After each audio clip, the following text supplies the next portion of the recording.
Meron din ba kayong classmate na naging best friend nyo? Yung tipong minsan na pagkakamalan na kayo na magkapatid o di kaya kapag opposite sex kayo ay magjowa. High school friends are the best, lalo pa at high school life gives so many memories. Pero paano kung magkaroon ka ng kaibigan na sa huli ay di mo alam kung ano ang nararamdaman sa'yo, magtitake ka ba ng risk? O palilipasin mo na lang? Kapag transferi ka sa isang school, iisipin mo agad kung paano ka makikipagkaibigan. Lalo pa at kung mismo ding sa lugar na iyong lilipatan ay wala ka talagang kakilala. Dapat kapag first day ay early bird ka, para maganda ang impression sa'yo ng mga magiging classmate mo at ng mga teacher mo. Si Mitsumi isang first year high school at kalilipat lang sa Tokyo. Sa kanyang unang araw sa pagpasok ay makikilala niya si Shima, isang typical na cutting class boy. Opposite na opposite ang dalawa, mula sa pag-uugali hanggang sa pag-aaral. Ang ating bidang babae ay matalino at mataas ang pangarap sa buhay. Habang ang bidang lalaki naman ay wala lang, typical na cutting class boy. Ngayong araw na ito, kailangan nang umalis ni Mitsumi sa kanilang probinsya. Bago siya lumarga ay nag-imagine pa siya kung paano siya ihahatid ng mga kapatid at kaibigan niya. Inabutan siya ng kanyang best friend ng isang hair clip, pabaon sa kanya dahil lilipat na siya ng Tokyo para mag-aral. Ang lahat ng mga estudyante ngayon ay naghahanda na para sa unang araw ng eskwela. Maging si Mitsumi ay naka-school uniform na at ready na para sa first day of school. Inihatid na siya ng kanyang tita sa train station at pinaalala ang direksyon na pupuntahan. Confident naman ang dalaga na makakapasok siya ngayong araw nang walang problema. Habang nasa pila ay nag-i-imagine siya ng mga pangarap niya sa buhay, lalo na at may goal siya na mabago ang buhay ng mga kasama niya sa probinsya. Sa unang araw ay mayroong tinatawag na entrance ceremony.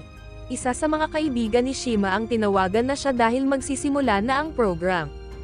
Habang nasa telepono ay nakita niya ang isang dalaga na nakayukod sa pader. Si Mitsumi ang dalagang nakita niya, dahil probensya ito ay na-overwhelm siya sa dami ng tao at nagkamali ng station na bababaan. Gulat na gulat ang dalawa sa isa't isa, at parang first time makipag-usap sa ibang tao ng ating bidang babae na napalakas ang boses sa pagtatanong kung paano siya makakapunta sa school.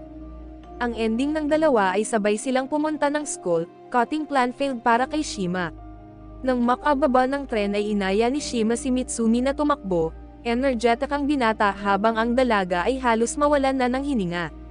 Tinanggal na ni Mitsumi ang kanyang sapatos, may galos na din ang tuhod at paa niya mula sa pagkakadapa, pero determinado pa din siya para makaabot sa ceremony ng school. Namangha si Shima sa dalaga, kaya sumunod na siya dito hanggang sa makarating sila sa eskwela. Top student si Mitsumi, mabuti na lamang at umabot siya sa ceremony dahil isa siya sa mga mag-e-speech para sa batch nila. At kahit na nakalimutan niya ang papel kung saan nakasulat ang sasabihin niya, impromptu speech na ang ginawa niya. Ang laman ng kanyang puso at isip yon ang lumabas sa kanyang bibig. Ikinamangha naman ni Shima ang mga salitang binitawan ni Mitsumi. Nagpalakpakan ang lahat habang ang ating bidang babae ay nasuka na sa favorite blouse pa ng teacher niya dahil sa sobrang anxiety. Nasa classroom na ang mga estudyante, at dahil prom girl ang ating bidang babae, hindi niya alam kung paano makikipagkilala o makikipag-usap sa mga bagong classmate niya. Mabuti na lamang at dumating si Shima, masaya siya nitong kinausap at pinuri sa speech na kanyang ginawa. Nagbulungan ang lahat lalo pa nang magpalitan ng number ang dalawa at sabihin ni Shima na gusto niyang maging kaibigan si Mitsumi. First day ng klase, ano pa bang ginagawa? Fill up ng form at getting to know, walang humpay na introduce yourself. At dahil nandito na ang homeroom teacher nila ay ito na nga ang ginawa ng klase. Nang makauwi sa bahay ay agad tinawagan ni Mitsumi ang kanyang best friend at ikanwento ang kanyang araw. Kilig na kilig naman ang kaibigan nang mabanggit niya ang tungkol kay Shima. Dahil sa usapan na ito, na-realize din ng dalaga kung gaano kagwapo si Shima. Ngayong araw ay mamimili ng representative para sa kanilang klase.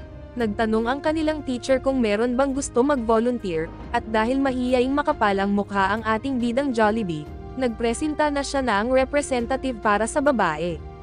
Hindi mo alam kung trippings ba si Shima, dahil nagpresenta na din siya para maging representative ng boys, at maging partner ni Miss Tumi. Habang break time ay nakipag-usap ang ating bidang babae sa kanyang classmate. Ang kausap niya ay mayroong crush kay Shima, at nagulat siya nang sabihin nito na wag siyang papadala sa gwapong mukha ng binata. Ang ibig sabihin ng kausap niya ay maaaring isang Casanova si Shima dahil sa gwapo ito. Pero sa isip ni Mitsumi sana hindi na lang sinabi sa kanya yun ng kanyang classmate dahil crush niya na ang binata. Matapos ang klase ay nagpunta ang magkakaklase sa isang karaoke place. First time ni Mitsumi sa ganitong lugar kung kaya na-shock siya sa mga pinaggagawa ng kanyang mga kasama. Dahil sobrang ingay ay lumabas muna sandali ang dalaga, dito ay kinausap siya ng isa pang babae niyang classmate na si Murashige. Ang dalagang ito ay maganda at popular sa kanilang school. Diretsang sinabi ni Murashige kay Mitsumi na ginagamit lang siya ng kanilang classmate na si Higashira para mapalapit ito kay Shima. Nag-warning ang dalaga na dapat ay aware ang ating bida sa simpleng pambubuli ng babaeng iyon sa kanya. Pabalik na sana sa silid si Mitsumi nang tumawag ang kanyang kaibigan. Nag-usap muli ang dalawa, sinabi ng ating bidang babae na nasa karaoke siya ngayon. Naramdaman agad ng kaibigan niya na nagsisinungaling itong masaya siya doon, dahil ang totoo ay gusto na niyang umuwi. Kilala talaga siya ng kanyang kaibigan. Habang nasa telepono ay tinanong ni Mitsumi ang kanyang kaibigan na si Fumi, kung paano ba sila naging magkaibigan noon. Ngayon kasi ay hindi niya alam kung paano siya makikipagkaibigan, at kung kaibigan ba ang ituturing sa kanya ng mga bago niyang nakilala. Nasanay kasi ang dalaga sa unting mga tao lamang gaya sa kanilang probinsya na sa loob ng isang klase ay 8 lamang sila. Bigla naman ay napag-usapan nila ang nakaraan, kung paano nagsimula ang friendship nilang dalawa ni Fumi. Si Mitsumi na ang kumakanta ngayon, nagulat ang lahat sa choice of song ng dalaga. Pero sa huli ay nagtawanan din ang mga kasama niya dahil masaya ang mga ito na nakipag-jam siya sa kanila. Nag-uwian na sila at habang naglalakad ay kinuha ni Murashige ang social media account niya, at nagpasalamat sa kanya ang dalaga. Dahil kasi sa kanya ay na-enjoy nito ang paglabas nila ngayon, kahit hindi nito gusto ang karaoke. Habang si Shima naman, ay pasimple nang binasted si Higashira dahil ramdam niya na may gusto sa kanya ang dalaga. Mabilis na sinundan ng binata si Mitsumi at sabay na silang umuwi na dalawa. Nakakatuwang pagmasdan ng ating dalawang bida, dahil makikita mo na typical high school student talaga sila. Hindi naman sinasadya ni Mitsumi na matawag si Shima sa pangalan ng aso nila, dahil ang kulay ng buhok ng binata ay kakulay ng balahibo ng alaga ng dalaga sa probinsya. Hinawakan naman ng ating bidang babae ang buhok ni Shima, ang cute nila. Kinabukasan ay napakadaming invitation mula sa iba't ibang org at club ang natanggap ni Mitsumi. Hindi niya alam ang pipiliin niya, ang isa sa mga classmate niya ay sasali sa dance club. Habang kumakain ng lunch ay ito pa din ang usapan nila, kung anong club ang sasalihan ng bawat isa.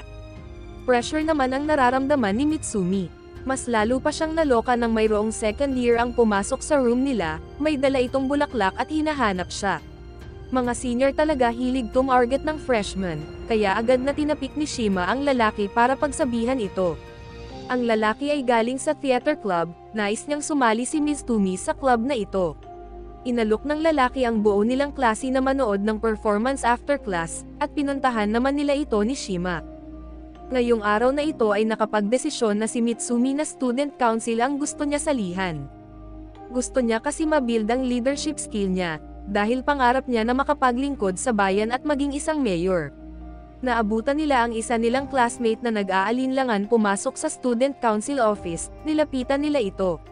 Pero overthinker masyado ang babae, iniisip niya na ayaw ni Mitsumi na sumali siya sa club dahil sasali doon ang ating bida. Salungat ito sa iniisip ni Mitsumi dahil mas matutuwa siya kung magiging magkasama sila doon. Pagpasok nila sa loob ng student council ay nanlumo sila dahil hindi nagre-recruit ng bagong member ang mga ito. Government body sila ng school kaya may mga termino ang bawat posisyon na nakukuha sa election. Pero mabait ang president, inalukan sila nito na maging volunteer na lamang ng student council na tutulong sa bawat event na gaganapin. Tinanong ng ating bidang babae kung paano na pagsasabay ng mga student council ang kanilang mga responsibility at pag-aaral. Nakaramdam naman ng lungkot si Mitsumi nang sabihin ng mga ito na kung minsan ay napakahirap dahil kinailangan nila magpuyat para matapos ang lahat. Inalala naman ng dalaga ang pangarap sa kanya ng mga magulang, at inisip na hindi niya pwedeng mapabayaan ang pag-aaral dahil lang sa pagiging student council. Matapos sa student council ay inaya ni Mitsumi si Kurami ang classmate niya na kasama sa club at si Shima, pumunta sila sa isang coffee shop. Ignorante ang ating bidang babae sa inumin na kanyang in-order. Wala kasing ganito sa kanilang lugar. Natuwa naman si Shima sa reaksyon ng dalaga sa pag-inom ng frap. Si Kuram naman ay naiilang sa presensya ni Shima. Habang nasa coffee shop, nagkwentuha sila tungkol sa mga bagay-bagay sa school. Hiningi din ni Mitsumi ang social media account ni Kurami, ayon kasi talaga ang goal niya kaya niya niyaya ang dalawa para maging kaibigan niya ang dalaga. Ngayong araw ay lalabas ang magkakaibigan para manood ng isang movie na part din ng kanilang assignment. Nang makita ng tita ni Mitsumi ang kanyang suot ay agad siya nitong pinigilan at pinagpalit, all pink ba naman kasi ang outfit niya. Sa ngayon ay binigyan na din siya ng kanyang tita ng isang mapa para hindi na siya maligaw pa. Nakarating na siya sa kanilang meeting place at sunod na dumating si Shima hanggang sunod na din ang kanilang mga kaibigan. Kasama din nila si Higashira, ito yung klase ng tropa mo na gusto siya lagi ang bida at ayaw pasapaw. Pinuri kasi ng mga kasama nila ang suot ni Mitsumi, eksena naman siya sa presyo ng mga suot niya. Pumasok na sila sa sinehan, di pa man nagsisimula ay inaantok na ang isa sa kanila. Habang si Mitsumi naman ay na-stress dahil hindi magka-vibe si Kurami at Murashige. Napatingin na lang sa kanya ang lahat ng kasama niya nang kainin ng ating bidang babae ang caramel at salt popcorn ng salitan. Dahil sa ginawa niya ay ginaya na din siya ng iba pa niyang mga kasama, at dahil dito na-realize ni Kurami ang isang bagay kung kaya nag-chat siya kay Murashige na gusto niya itong maging kaibigan. Dahil dito mas naging masaya at light ang mood ang pagnood nila ng movie. For the exam ang ganap ng ating mga bida ngayong araw. Dahil lutang si Mitsumi kung paano niya mapapasali sa theater club si Shima ay hindi siya nakapagsagot at time na. Nakiusap kasi sa kanya ang leader ng club na iyon na pasalihin niya si Shima, kaya na-stress siya bigla. At mas lalo siyang nawala sa sarili dahil sa exam na di niya nasagutan na maging sa ibang mga klase niya ay di siya nakapag-focus. Kinailangan ni Mitsumi na pumunta sa klinik dahil sa sobrang lutang niya ay tinamaan siya ng bola sa PE class nila. Binisita naman siya ni Shima doon, kinuha na niya ang pagkakataon na ito para sabihin sa binata ang bumabagabag sa kanya. Ngunit sinabi ng ating bidang lalaki na kahit nag-theater club siya noon, sa ngayon ay hindi na niya gustong umakting ulit. Dahil dito ay nagdesisyon si Mitsumi na sabihin sa leader ng club na hindi sasali si Shima. Nagkaroon ng bakasyon ang mga estudyante dahil sa holiday, masayang ikanwento ni Mitsumi ang pagdala nila ng kanyang tita sa Tokyo. Nagulat siya nang ang mga kaibigan ay busy pala sa pagre-review buong bakasyon, habang siya ay nagliliwaliw. Sa sobrang grade conscious ay pumunta siya sa teacher niya at nanghingi ng sorry. Kaya nagtaka ang teacher niya, dahil matataas naman ang mga scores niya. Ngayon naman ay assistant ng treasurer ng student council ang ganap ni Mitsumi. Tinutulungan niya ngayong araw ang babae, upang malaman niya kung papaano ito nagmamanage ng time bilang isang estudyante at student council. Labis-labis ang paghanga nga ating bida sa kanyang senior, dahil masipag ito at nagtsatsaga upang magampanan ang mga responsibilidad nito. Matapos nila sa bahay na pinuntahan, ay na-stress silang pareho nang di na nila naabutan ang bus pabalik. Habang naghihintay ng bus ay may nakitang pusa si Mitsumi, at naibalik nila ito sa may-ari. Matapos nun ay sumakay na sila ng bus upang makauwi, habang pinagmamasdan ang ganda ng kapaligiran mula sa bus.